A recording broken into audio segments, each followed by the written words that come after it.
យោងតាមឯកសារជាផ្លូវការរបស់អង្គការសុខភាពពិភពលោកទឹកដែលលោកប៉ាណាម៉ាអាចជ្រើសរើសយកមកឆុងជាមួយនឹងទឹកដោះគោកូនបានគឺមានឈ្មោះថាទឹកស្អាតឬក៏ទឹកដែលគេគិតថាមានប្រភពសុវត្ថិភាពអញ្ចឹងមិនថាប៉ាម៉ាជ្រើសរើសទឹកចេញពីក្បាលរ៉ូម៉ាណេទឹកសុទ្ធឬក៏ប្រភេទជាទឹកដែលគេផលិតមកសម្រាប់ឆុងទឹកដោះគោឲ្យកូនទេឲ្យតែលោកប៉ាណាម៉ាមានជំនឿទុកចិត្តថាវាមានប្រភពស្អាតឬក៏មានសុវត្ថិភាពគឺយើងអាចជ្រើសរើសបានដែរបើសិនជាឲ្យមានចម្លើយជាក់លាក់ថាមួយណាល្អជាងគឺខ្ញុំគិតថាអត់មានចម្លើយទេពីព្រោះវាអាស្រ័យទៅលើគុណភាពទឹកជាក់ស្ដែងដែលប៉ាម៉ាកំពុងមានឧទាហរណ៍បើសិនជាខ្ញុំប្រាប់ថាទឹកចេញពីក្បាលរ៉ូម៉ាណេល្អជាងតែចៃដន្យនៅក្នុងតំបន់ប៉ាម៉ាដែលកំពុងរស់នៅអត់ទាន់មានទឹកស្អាតឬក៏យើងមានទេប៉ុន្តែចៃដន្យនយោបាយឬក៏មានហេតុការណ៍ណាមួយដែលធ្វើឲ្យទឹកហ្នឹងលែងស្អាតអញ្ចឹងអាហ្នឹងគឺទៅជារឿងខុសវិញហើយឧទាហរណ៍ខ្ញុំប្រាប់ថាទឹកប្រេនទឹកសុទ្ធនេះវាល្អអីអញ្ចឹងទៅតែចៃដន្យនៅក្នុងសង្វាក់ក្នុងការផលិតវាមានចន្លោះប្រហោងនៅក្នុង batch ណាមួយនៃប្រភេទទឹកសុទ្ធហ្នឹងវាទៅជាទឹកសុទ្ធហ្នឹងអត់ល្អវិញ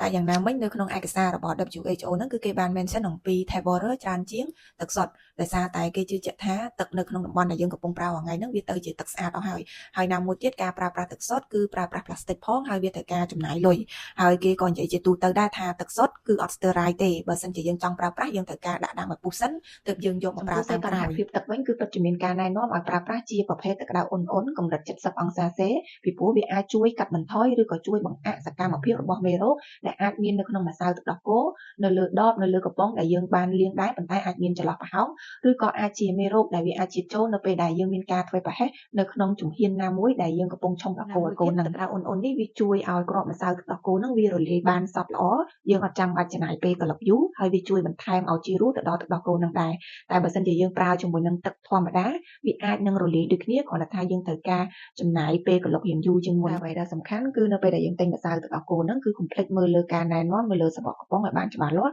ថាតើគេប្រើជាមួយនឹងទឹកប្រមាណអង្សាសេគេរង្វាស់ម្សៅប្រមាណទឹកប្រមាណមីលីលីត្រឬក៏គេដាក់ទឹកមុនឬក៏ដាក់ម្សៅមុនដើម្បីឲ្យកូនប៉ាម៉ាក់ហ្នឹងគឺគាត់បានទទួល